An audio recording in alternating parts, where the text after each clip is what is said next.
Hey, Chica! Welcome to the Lovelda Show Women of Power podcast, the show where women share their personal power tools, the techniques, strategies, and ways of being which have enabled their business and life success. I'm your host, Lovelda Vincenzi, a female speaker mentor, speaker, and event host on a mission to unleash authentic, powerful female voices into the world. In today's episode, we'll be uncovering the power tools of Harriet Waley-Cohen. Harriet is hunted down to speak for audiences including Microsoft, Sky, and Barclays. She empowers thousands of people over the last 16 years to believe in themselves and their potential. Having been through multiple transformations herself, she knows what it takes to make a deep-rooted changes that sticks and to get through tough times and emerge stronger and wiser.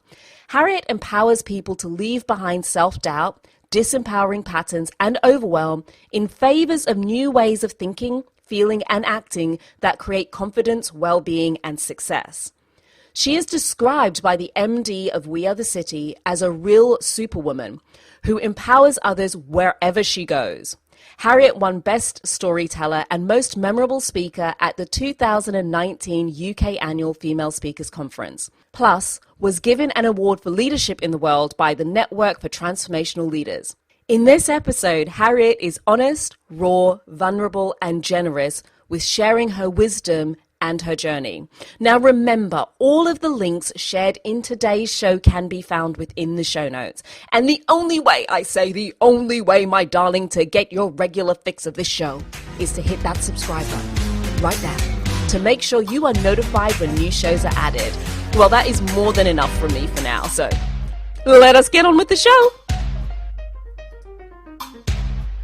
Hey, chicas, welcome back to the Lovelda Show Women of Power podcast. If you're not subscribed, do you know what? I'm not even going to say it because if you've been listening up until now, you know what you should have done by now. You just know it. And to be honest, I don't want to hear people like message me that they missed the juiciness because you weren't subscribed. So hit the button because my guest today is just as exquisite as my previous guests. And just as exquisite as the guest still to come. So hold up. Listen, today's guest is all about helping people leave that self-doubt, disempowering patterns like in the bye-bye, like way in the past. So it's not something that's coming up again and again and again. And I know that there are women out there where this is a struggle. You know, we hear about imposter syndrome and some people have it to varying different degrees. And actually it doesn't matter where you are in your career. Like if it's a debilitating thing for you, especially if you're in this high pressure environment, for example, and in the back of your mind, you're just thinking at one point, somebody's going to I'm going to be found out. Harriet is your girl. Harriet, welcome today. Hello, I'm super chuffed to be here with you. My goodness, Chica, like your journey to talking about what you talk about now. I mean, you've had a few lifetimes. I have a few guests who've had a few lifetimes, but you've definitely had a few distinct lifetimes. Like it was almost as if you were on at least 3 distinct paths and 3 distinct journeys. Every time I speak to you, I'm learning something new. Thanks. Yeah, like we were discussing before the start of the show, I'm not very good at sitting still. I like to pack a lot in, and maybe that's part of it as well. Just pack so much in. You're like, I don't want to have a single experience of life. I want multiple experiences. Yeah. So you've done, like if I was to split your kind of life into 3 broad kind of components, and this is overly simplifying it, I know, but you had a really great corporate career. You had some blips in the middle. And now you've got a really great, amazing speaking career, working with women, taking what you've gone through in your journey to really empower women to do much better.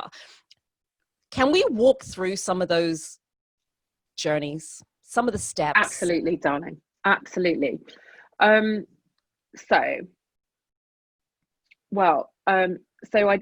degree was psychology, and I spent a large proportion of that degree hanging out with my friends and having a partying in nightclubs, and also being in a very unhealthy relationship.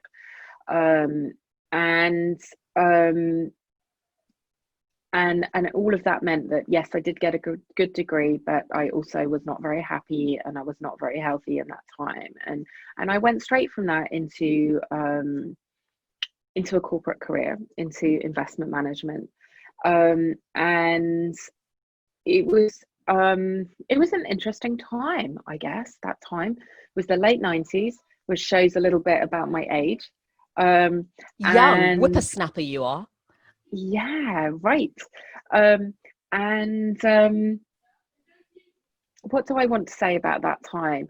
I discovered during that time that I'm a communicator.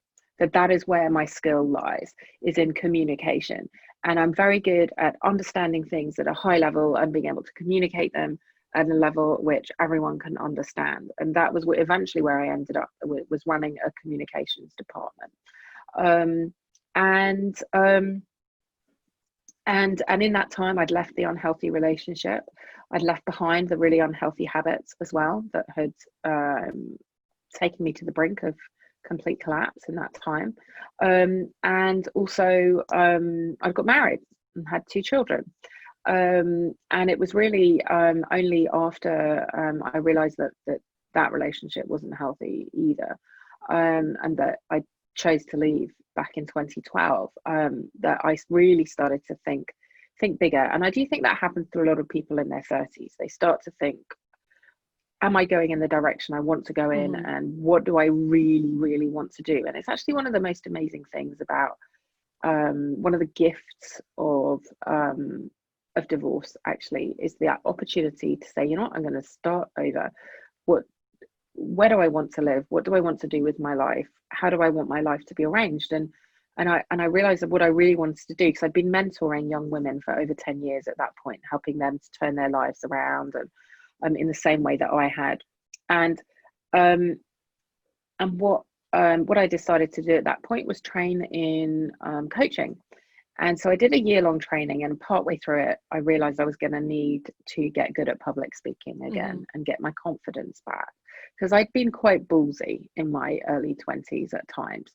Although I think it was kind of false confidence, really. It was bravado rather than real confidence. It was definitely in the fake it before you make it stage. It was the fake it stage, but whatever. Started somewhere. So you've all got to start somewhere, and so I started some speaker training, and then I discovered that I was actually quite good at speaking, and not only that, I really loved it. And so there I was, kind of late 2014, coming out the end of all of that, and I launched my business. And initially I was using public speaking as a means to get coaching clients. And I'd been taught quite well how to do that, and I was doing it really rather well. But then I started to think, you know what, I really do love the speaking a lot. Yeah. And I slowly transitioned over the years. I did another year-long coaching qualification in women's leadership skills, and a whole bunch of other little bits and pieces along the way.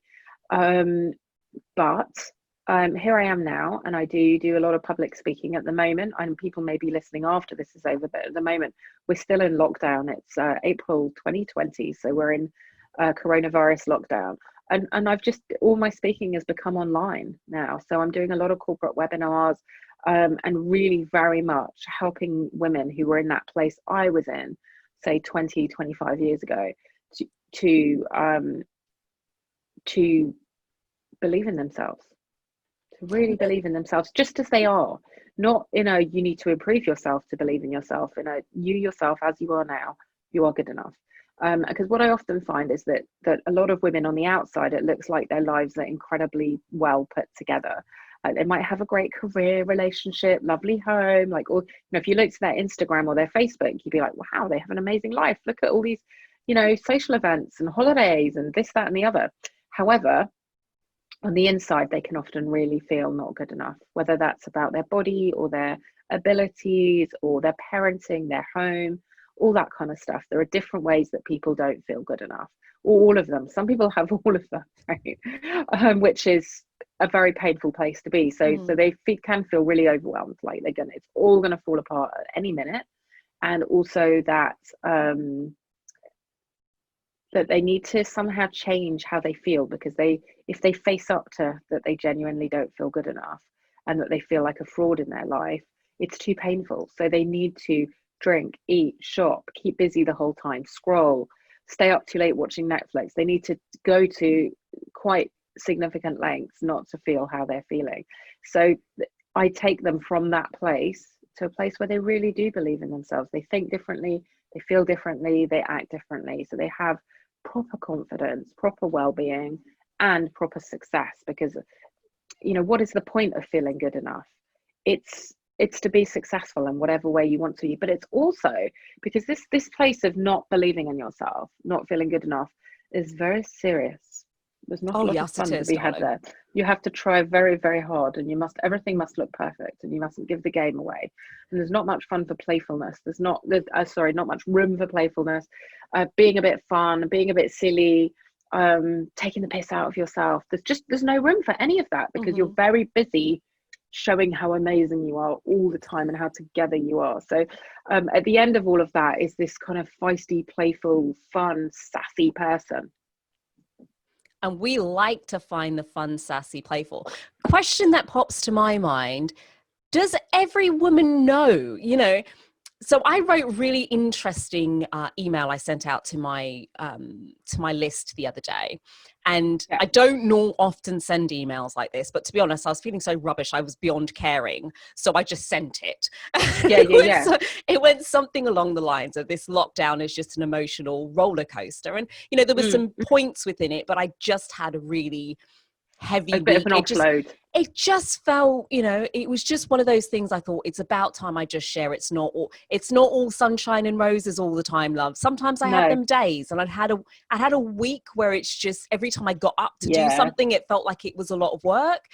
And the funny thing was, people do appreciate it. They need to know what it's really like authenticity, vulnerability, perfection. Whereas people think perfection brings respect.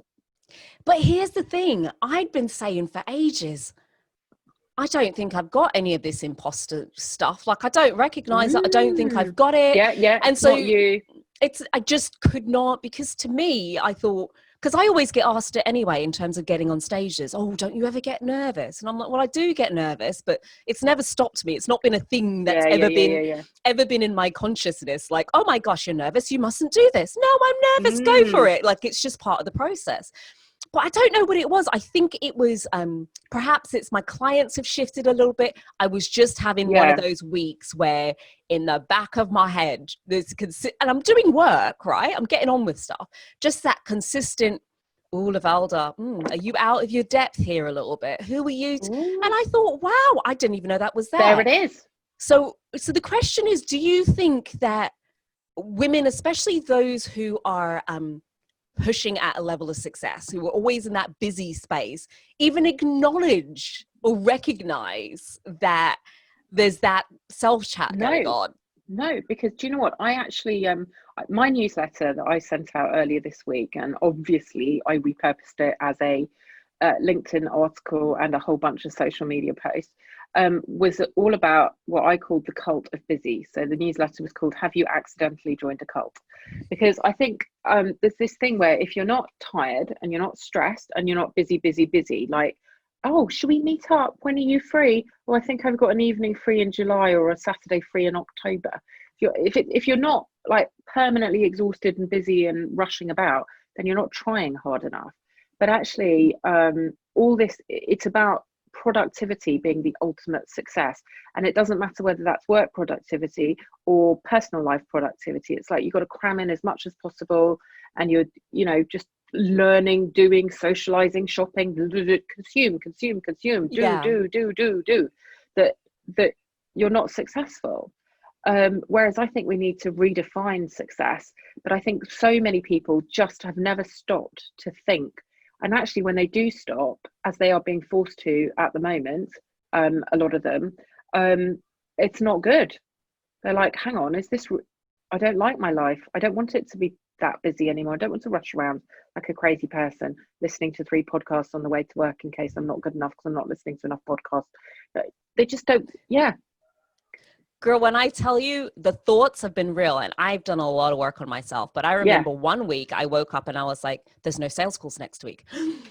like on the one hand, I loved the idea of a week with nothing planned. Like Yeah. it was like, woohoo, the week was clear, like Yes, ghostly. you could do anything you want. Girl, on the other hand, I was in sheer panic. I just thought, holy crap, like how the heck have I got a whole week where there is nothing lined up for me to speak about? Yeah. So for those women, like what's an alternative view of success? Because there's this juxtaposition, right? In wanting to be really busy and out there, having a say, doing stuff in the world, hustling your way to the top, as we hear spoken about all the time, gotta be doing the work. You gotta want it more than you want to sleep and all of that BS. Don't get me started. And this view of wanting kind of space and relax and being able to enjoy and have the luxury of a lie-in and the luxury of being on a holiday and coming back and then having another 3 days before you actually go to work. How do we, is there some way you can help us perhaps reposition how we think about these things? Because it's almost on autoplay. At least it is for me. It is. So It is. I'm just going to turn this into Lovelda's therapy session. Like, y'all just listen in on me. Well, I think part of this, right, is the fact that in the West, the framework that we sit behind is capitalism, where everything is designed to be more. And the more stuff you have and the more you consume, the my handbag's flashier than yours, my house is bigger than yours, my holiday was more expensive than yours. It's almost like your worth is based on that. And I think firstly you have to reject that, which is a big deal. And I do speak often in banks and I go, ooh. And when I say that, they're all like, oh, it's so true. This kind of like profit before anything else culture is not doing any of us a favor. And actually, in the same way that we can all acknowledge it's destroying the planet, it's destroying us as well. Now, you know this about me, but maybe not all your listeners will know. So about 18 months ago now, I had a breast cancer diagnosis, right? And I can tell you that one of the first things I did was call my assistant who helps me run my business and said, cancel everything that we thought we were going to do, everything that doesn't matter, just cancel the whole lot. Wow. Because if you don't have your health, you have nothing. And health is not just physical health, health is also mental health. And the cult of busy does not support your mental health or your physical health. It supports other people's profit or perhaps your own profit. But at the same time, if you don't have your health, you can't show up and serve. You can't lead your business. You can't lead your career. You can't lead your family. You can't lead in your friendships. You cannot show up the way that you want to in the world. So health has to be the number one thing that you look after, because without it, you have nothing. Do you know what? I'm hearing you say that. Yeah.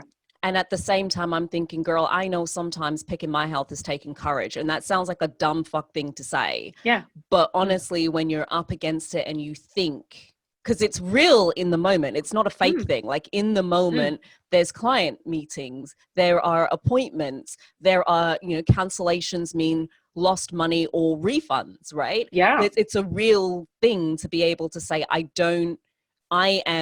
my health is more important than the money. And that actually to say it is one thing, but it takes courage to follow through such that the two, what you're saying and what you're doing are exactly the same thing. Yeah. Yeah. I think it's so important and to see health as success. So when you're mentally well, which means not super stressed with a rattly brain that wakes you up at 3 o'clock in the morning and wants to chat to you for 2 hours, calm, having the time to think, what would healthy food look like? What would I really want to cook? What would I want to eat? All that kind of stuff. That is success. And success doesn't just look like your profit at the end of the year, because if your profit has come at the expense of your social life, your ability to date, your family, your kids seeing you, your happiness, your everything, is it success? No, it is not success. And no one really ever lies on their deathbed saying, I'm so glad I worked so hard. They probably lie there saying, I'm so glad that I laughed with my kids. I'm so glad that, I made the effort to have that phone call with that person that really mattered to me and just happened to be the moment when they most needed someone to talk to.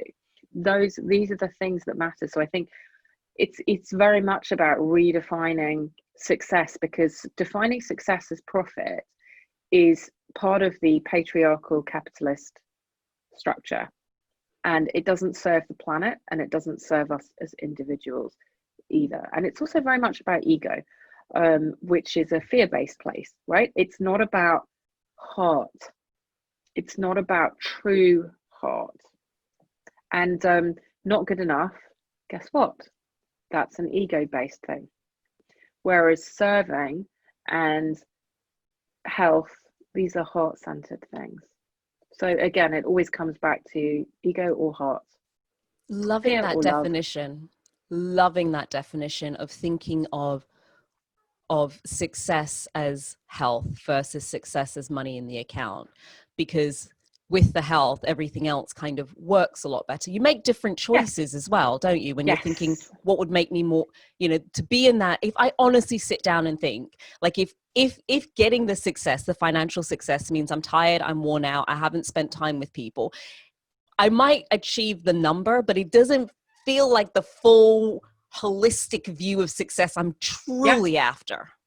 Exactly. So that's, I mean, girl, you've been bringing us some new perspectives on things, which I think is really important, which brings me really nicely on to my next question, which is, we've spoken a lot about definition of success and what that looks like and how we could redefine it. How would you define power in terms of what do you define as a powerful woman? What do you think makes a woman powerful? I think, one of the things that power is just the ability to be able to do something, right? Power doesn't mean anything other than that, because if you think of power as meaning to dominate, it's not very nice, is it? No. I think a powerful woman is a woman who isn't afraid to stand up for things that are important for her and for her family, and the world, and who lives by her values, and who also is able to communicate what's important in such a way that she can bring other people on board. That last one is huge. So communicate what's important in such a way that she can bring others on board. So it's not just communicating for the sake of it, but it's communicating to gather other people around you. To create change. Mm-hmm. And to create the change, you need to get other people to buy into what you're communicating. That is a really powerful way of thinking of things, because I hear we talk a lot about communication and speaking your truth and speaking up and saying what things mean to you, but just that little, why? Little twist. So that, because anyone can stand on a soapbox and bang the drum for whatever it is, but can you do it in such a way that you cause an emotional reaction or an aha moment for others that they want to join you? I think that was the thing. You think of, I was talking about this earlier with someone, you think about Rose McGowan, right? Basically, that speech she gave launching the Me Too movement, it brought millions, billions of women around the world on her side, because we're right there with her. We're like, yeah, me too, right? Whereas someone else might bang the drum for something and it's not appealing or relatable or whatever it is. I think it's particularly important for speakers, because unfortunately, I see a lot of female speakers. That's not the unfortunate part. Don't write me about that piece. Stick with me. I'm getting there. I see a lot of female speakers who are really passionate about something. Like something has really got to their core, and they really want to help others. And the way they go about doing it is sharing their story. But that's not, I don't always see that as the most compelling way to do the thing that you said, which is to communicate a message such that others get behind you. I think people, and I mean this in the nicest possible way, people massively overestimate the value of their story. And, the number of times when you hear someone who's like, oh, I want to be a speaker because I think my story is really And it's like, no, that's ego. When you're on stage, you should be there because you're there to serve and you're there to change things for the audience. And that means that your story is not very important. It's their stories that are important. And if your story is a bridge to help them to access theirs, that's when it's really successful. But the story in and of itself isn't the whole deal. It's not the whole deal. Like, you've heard me tell parts of my story, but that's because I'm making a point. Mm-hmm. And I will explain the point of me telling you this is not just so that I'm telling you a nice story or a sad story or a whatever story. It's because I want you to have this breakthrough. I'll use it as a small illustrative part of a bigger picture, of a much bigger talk, you know, a 5-minute thing or a 2-minute thing and an hour-long thing. Yeah. And I actually attended a webinar earlier this week where the person giving the webinar spent over half of the webinar telling their story. And I was just like, oh, are you kidding me? When is the good stuff coming? When is the stuff we were promised? You know, what I signed up to was that, not now I have to listen to your story. And yeah. I think that's important to mention, that people aren't signing up to hear your story unless you've written an autobiography and they've come along to hear you deliver a component of it, or you're at a storytelling conference, which I don't know of very many, to be honest with you. But for most people, it's to have some sort of impact. And just that one idea around a powerful woman, which is communicating such that others take action, like it evokes an emotional response that people will get behind your message. Girls, that's also what makes a powerful speaker, right? Like, not just a powerful woman, but that ability to communicate. If you can do it off stage, then you can translate it on stage and have an even greater impact in the way that Harriet has. I mean, she's just a glowing example of what is possible. Mm-hmm.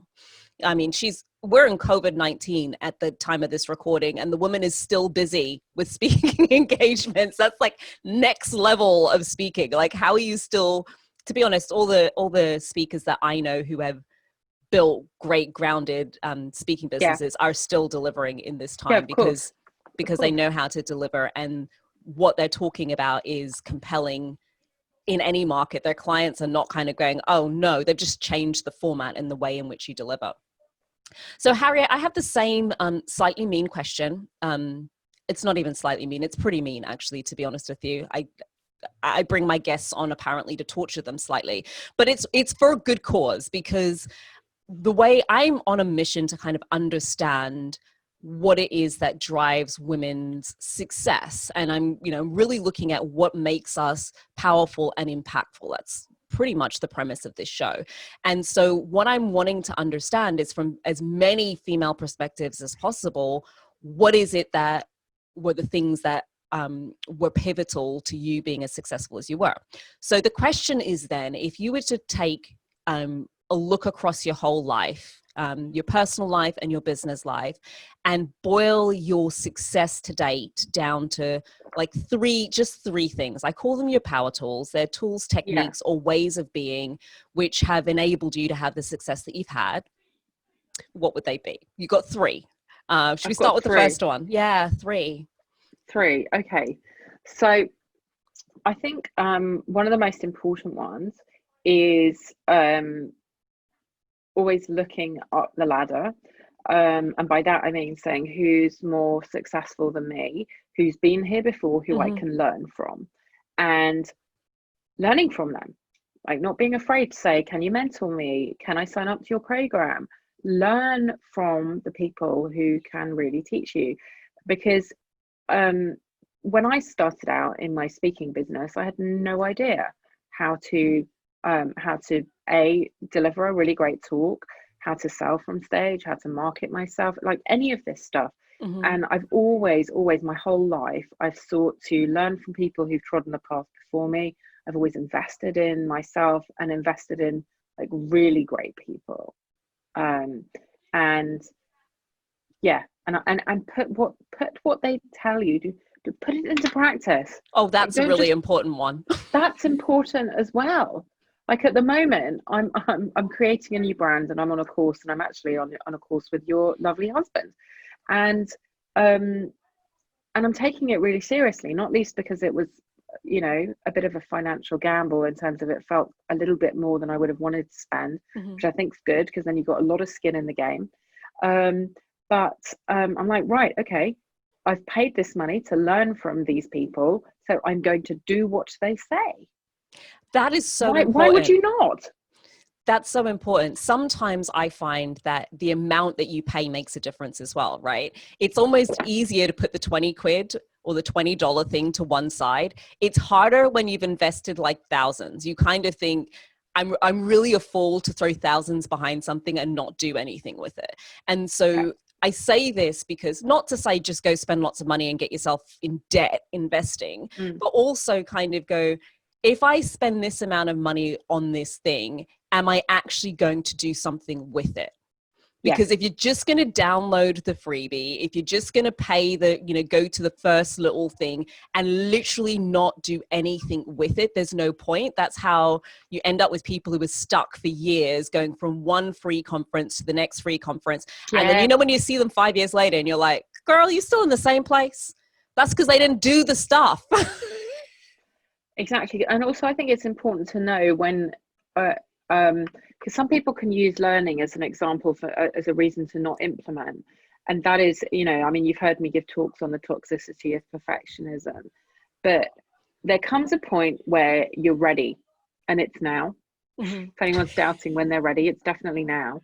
And you just have to do. You can't just learn the whole time. You need to actually do the do. Learn and do, learn and do, learn and do. And then it's like, okay, right, who's the next person who can get me to the next level? Learn and do, learn and do. And it's not about saying that where you are now isn't okay, but if you have a really big vision, go and learn from the people who have a proven track record of helping people get there.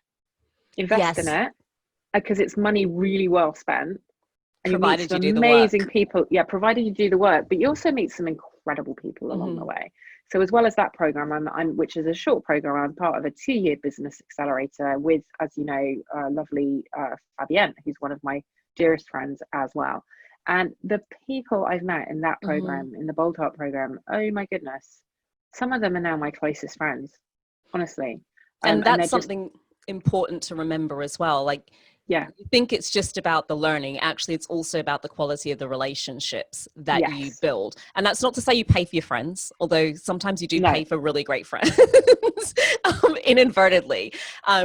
But you know, the where people are thinking and what they're doing in certain groups is very different to what they're thinking and doing in other groups. And often the level of investment plays a role. But massively. And that would probably bring me on to my second tip, which is around community. Because if you're the smartest person in the room, it's time to go to a different room, right? And as Jim Rohn said, you're the average of the 5 people you spend the most time with. And if you want to achieve great things, then you need to be around other people who want to achieve great things, or who are achieving great things, who, when you say, I've got this massive thing and they're like, oh, awesome. Okay, well, let me introduce you to so-and-so and so-and-so, and let me share my experience of this bit of the journey. And people who, where you're all going there together, is super important. And that's one of the things that I've realized that happens along the way, is that you shed people, just like you shed parts of yourself that aren't serving you anymore. And it's not in a horrible way, and there's nothing wrong with those people. It's just that they're busy over there doing that thing. But if you want to go and do that thing, you need to be amongst other people who think that's a great idea and are doing that kind of thing as well. It's so important to have buddies. I mean, even, you know, I'm 17 and a half years sober now, and I still hang out with a lot of super cool sober people who've been on a similar journey, because we get where we've come from and we get where we're going. And when I first was getting sober, I needed to be around people who had already done it and who could show me how to do it, and who believed in me wanting to do it and didn't want to drag me back down the pub or any of that stuff, you know, because that was a thing I really wanted to achieve. So I hung around people who were down with that and who could show me how to do it. So it's really, I love that you say that. In the interview I did with Michelle Raymond, I can't remember exactly what number episode it was, but she speaks about this as well. Like I say a reason, a season, or a lifetime, but she had another acronym for it, which I also thought was super cool. This idea of who am I spending my time with, because that's going to have an impact. There's another person I interviewed, Simone Hangs, that she literally spent a year consciously choosing to be the dumbest person in the room. Now I dare you to do that, like literally spend a year and why would you do that? It was for growth. Insane. It was for growth. She just thought, if I'm always the smartest person in the room, there's very little for me to learn. So if I go into rooms where I know I'm always the dumbest person in the room because everybody else knows so much more than me, I've got no choice but to grow. That does mean that you kind of have to have a real ballsy side to you to do that, because it can be quite intimidating to be around people who are that different, which kind of leads me into a question around community, especially when you're starting to step up the community you're around. How do you manage that that voice in the back of your head saying, well, why are they going to want to hang out with you?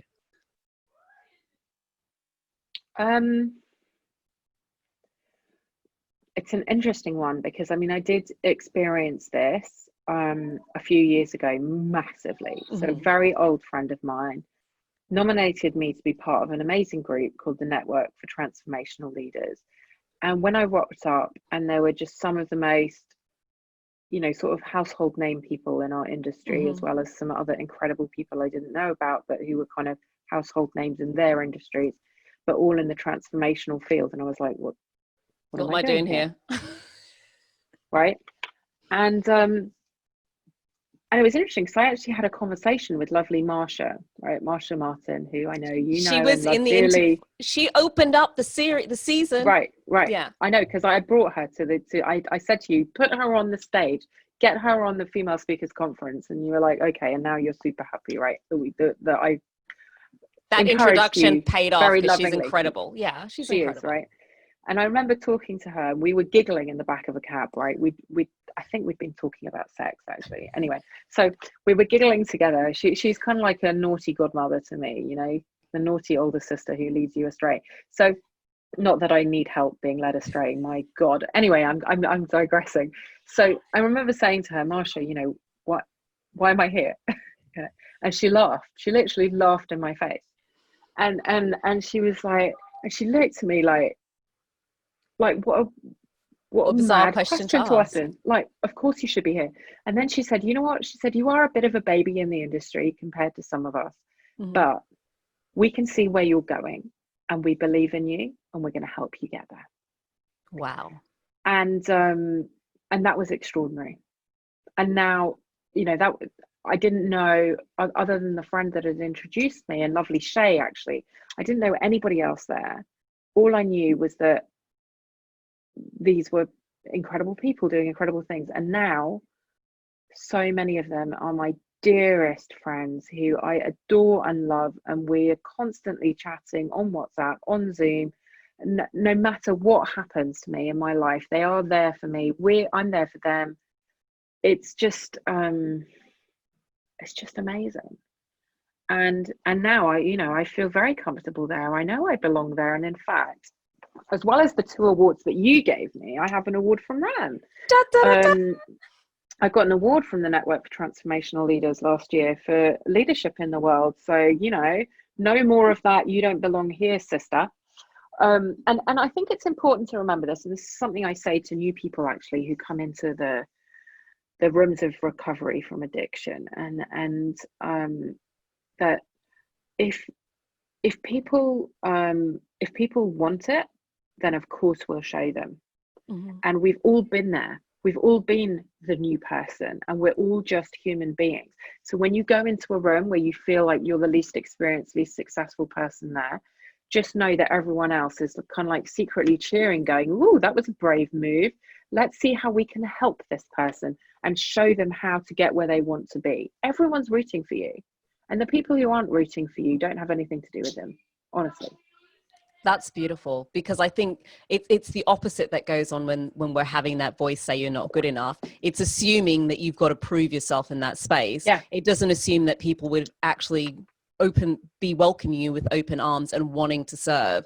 And some of it is you get what you put out. So just being conscious of walking into those spaces where it's new and it's different, and perhaps you're the least experienced in the room, but walking in thinking, assuming everybody's rooting for you. They want to see me succeed. It's the same on stage. No audience, let's be honest, no audience is waiting for a speaker to fluff it. They just, it's not why they're there.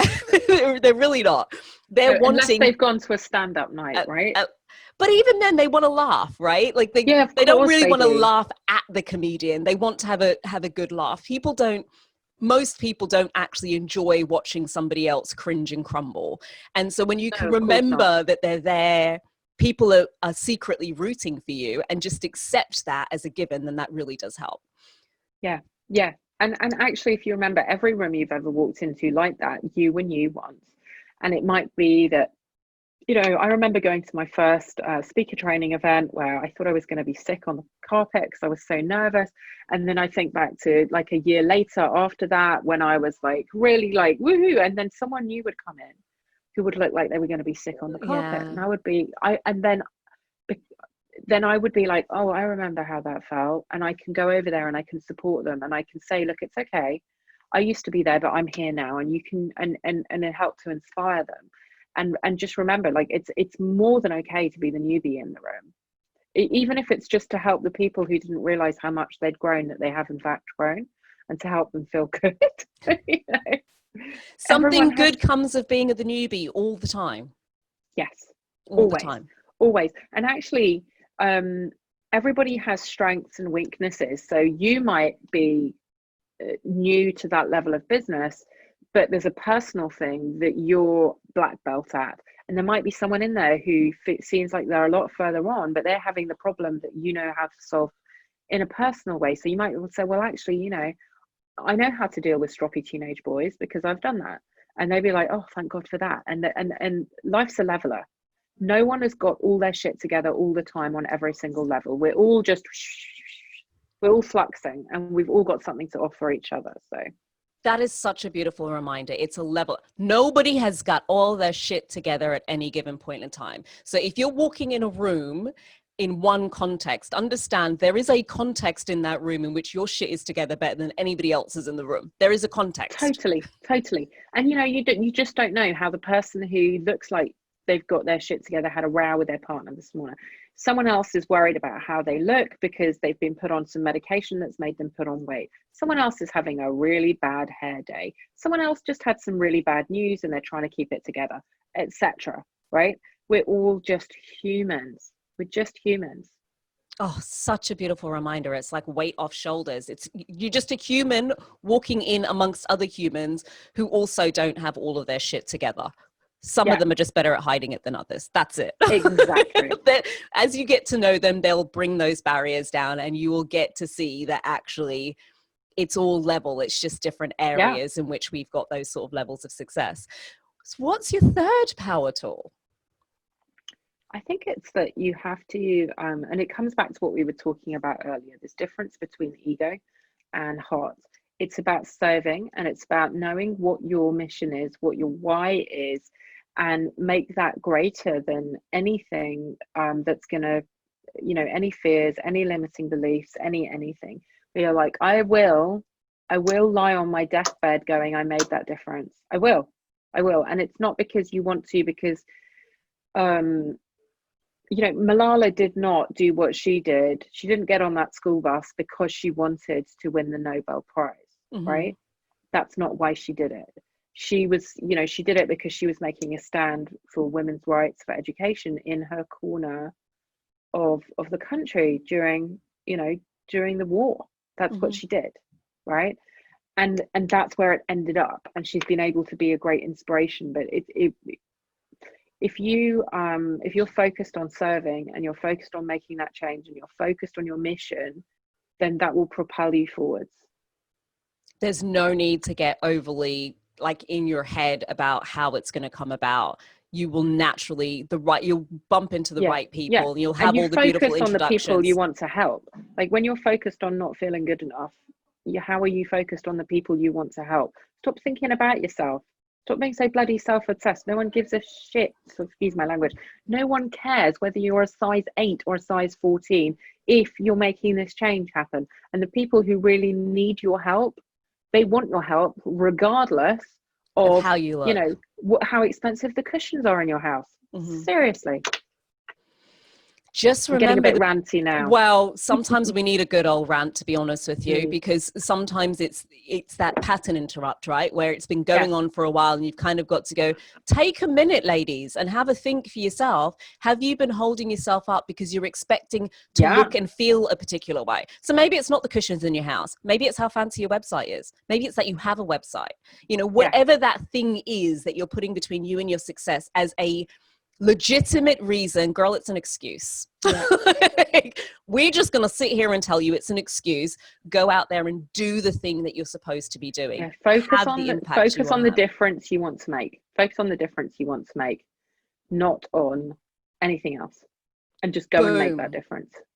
Just go do it. That's it. Strip it back. Just go. As they say, that's it. That's the tweetable. Focus on the difference, go make the difference. Harriet, you are incredible. Just because you're just incredible. How much heart you give, how much you share, the impact that you're having, and your commitment to the changes that you're making in the lives of women all over the world. There'll be women listening today where what you've said has stirred something within them. No, not there, ladies. Something in your tummy. And it's awoken something it's within them. Not that kind of show. Not that kind of show. We're not going all... Harriet, don't give me ideas, darling. And they'll want to reach out and find out a little bit more or understand a bit more where they're going, oh, that what she's saying, that thing that she's been talking about today, that has been me. That's been the thing that's been holding me back. How does somebody get in touch with you?